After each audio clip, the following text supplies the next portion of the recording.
I received some calls today from residents that live in Ngara Civil Servant Estate on the Sai Road.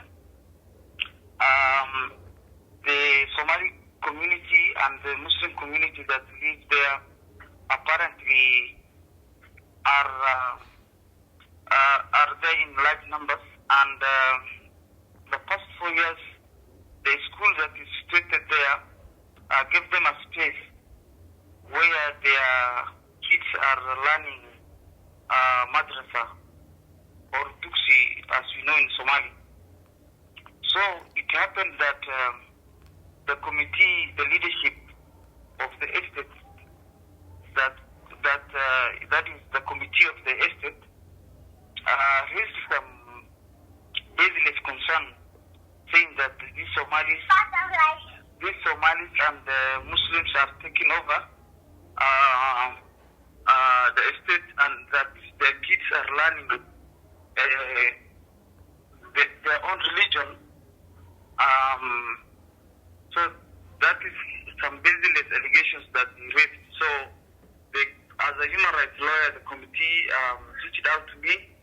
So that is basically what they were saying. And additionally to that, there was this preposterous allegation that the committee resolved that the Somalis that live there must be evicted, and no new Somalis or Muslims are allowed in the estate, which is a contravention of the Kenyan constitution and all human rights statutes that is existing. So basically, that is what we are trying to fight. Perhaps you have mentioned that there is no legality on the statements made by the estate committee. I wanted to know, what implications do you believe this situation has for ethnic relations and minority rights in Kenya? Oh yes, actually, this is against the existing laws in the country. Basically, this contravenes the Bill of Rights that is very vibrant in the Kenyan Constitution under Chapter 4, as well as the basic human rights. You cannot discriminate against any race, against any person based on race, gender, ethnicity, or social orientation or social existence of community, as enshrined in Article 27 of the Constitution and other human rights statutes. So basically, this is ethnic profiling of the Somali and Muslim community, which is not something that is new in this country, because since time immemorial, people have been asking why are Somalis becoming, the growth of Somali is so rampant.